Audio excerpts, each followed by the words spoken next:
بسم اللہ الرحمن الرحیم۔ السلام علیکم فرسٹ ایئر۔ آج ہم نے حضرت عثمان رضی اللہ عنہ کی شہادت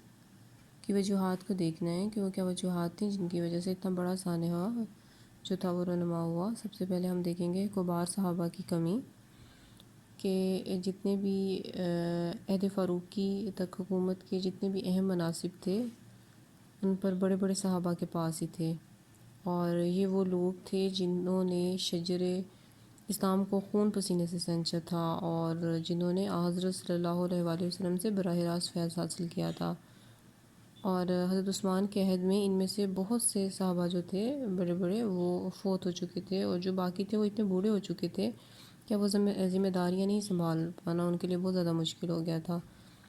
اور اس کا نتیجہ یہ تھا کہ مناصب حکومت جو تھا وہ ان لوگوں کے ہاتھ آئے جو نہ اس حد تک محترم تھے اور نہ ہی دین کے ساتھ اس حد تک مخلص، اور عوام کے اندر ان کے خلاف رد عمل پیدا ہونا غیر فطری جو تھا وہ نہ تھا۔ دوسرا جو ہے، جتنے بھی اکابرین قریش کو مدینہ سے باہر جانے کی اجازت تھی، جتنے بھی اکابرین قریش تھے، قریش کے جو بڑے بڑے تھے سرداروں کو مفتوحہ علاقوں میں زمینیں خریدنے اور آباد ہونے سے منع فرما دیا تھا۔ کس نے فرمایا تھا؟ یہ حضرت عمر فاروق نے، اور حضرت عمر جو تھے وہ اس بارے میں اتنے سخت تھے کہ وہ اکابرین قریش کو سیر و سیاحت کے لیے بھی آزاد نہ چھوڑتے تھے، اور ایک جو ہے اس لحاظ سے انہوں نے جو ہے حضرت عمر جو تھے وہ بڑے بڑے گورنروں کے تبادلے بھی کرتے رہتے تھے، اور کسی ایک جگہ پہ جو تھے ان کو ٹکنے نہیں دیتے تھے یہ لوگ اس طرح جو تھے۔ اور ان کی جو شہادت یہی تھی کہ جتنے بھی اکابرین قریش تھے انہوں نے وہ حسد کرنا شروع ہو گئے تھے، اور انہوں نے داخلی انتشار کے بیج بونا شروع کر دیے تھے، اور عربوں کا اظہار فضیلت، یعنی جو عرب لوگ تھے وہ اپنے آپ کو دوسروں سے بڑا افضل سمجھتے تھے، لیکن جب عربوں کو مفتوحہ علاقوں میں آباد ہونے کی اجازت مل گئی تو جتنے بھی اہل عرب اپنی فضیلت کا اظہار بغیر کسی ہیلے حوالے سے کیا کرتے تھے، وہ کہتے تھے کہ ہم ان سب سے زیادہ افضل ہیں، بلکہ اس پر حجتوں اور اصرار بھی کیا کرتے تھے، اور اپنے آپ کو اور اس کا سبب حضرت عثمان کو ٹھہراتے تھے، اور اس وجہ سے جو ہے وہ فساد پھیلاتے اور بغاوت کے آثار جو تھے وہ رونما ہونے شروع ہو گئے تھے۔ اور مفتوحہ قوموں کا جذبہ انتقام، جتنی بھی وہ قومیں جن کو انہوں نے جو شکست کھائی تھیں اور انہوں نے فتح کیا تھا، وہ اپنے انتقام کی آگ میں اب جل رہے تھے، اور جو ابن سبا نے جتنا بھی یہ سارا ہنگامہ کھڑا کیا تھا وہ سارا اسی کا ہی جو تھا وہ جو تھا سارا اسی وجہ سے ہوا تھا، انتقام کی وجہ سے ہی، جو آگے بن کر جو تھا وہ حضرت عثمان کی شہادت کی وجہ جو ہے وہ بنی ہے۔ تربیت کی کمی، تربیت میں یہ تھا کہ حضور صلی اللہ علیہ وسلم کی وفات کے بعد جتنے بھی نو مسلم تھے یا جو بھی آ رہے تھے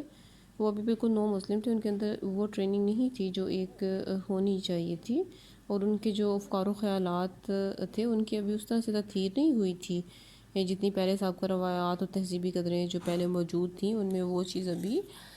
جو تھی وہ نہیں پائی جاتی تھی۔ اور اس کے بعد ایک وجہ یہ بھی تھی کہ دولت کی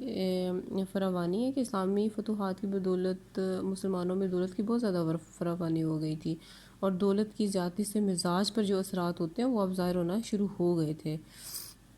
اور اموی امال کا تقرر، جتنے بھی حضرت عمر جو تھے انہوں نے اپنے خاندان بنو عدی میں سے اعلیٰ حکام مقرر کرنے سے گریز کیا تھا، اور جبکہ اس کے برعکس جب حضرت عثمان آئے تھے تو ان کے نزدیک صوبوں کی حکومت کے لیے جو لوگ قابل اعتماد تھے وہ زیادہ تر اموی تھے، اور حضرت عثمان نے خواہ کتنے ہی خلوص سے ان کو مقرر کیا ہو، مخالفین کو خواہش پروری کا الزام لگانے کا موقع یہ لوگ ہاتھ سے نہیں جانے دیتے تھے، اور جو تھے وہ یہی کہتے تھے کہ حضرت عثمان جو ہے وہ انہوں نے جو تھے چونکہ یہ اموی تھے تو انہوں نے جو ہے وہ تمام عہدوں پر جو تھا وہ گورنرز کو اور ان کو جو تھا وہ امویوں کو جو تھا وہ مقرر کیا تھا، جس کی وجہ سے بنو ہاشم جو تھے وہ ناراض ہو گئے تھے، اور اگرچہ بنو ہاشم نے جو ہے وہ فتنہ میں خود جو ہے وہ براہ راست کوئی بھی حصہ جو ہے وہ نہیں ڈالا تھا، لیکن پھر اس کے باوجود جو ہے وہ کچھ ایسے فتنہ پرور لوگ موجود تھے جنہوں نے اس فتنے کو جو ہے وہ ہوا دی تھی۔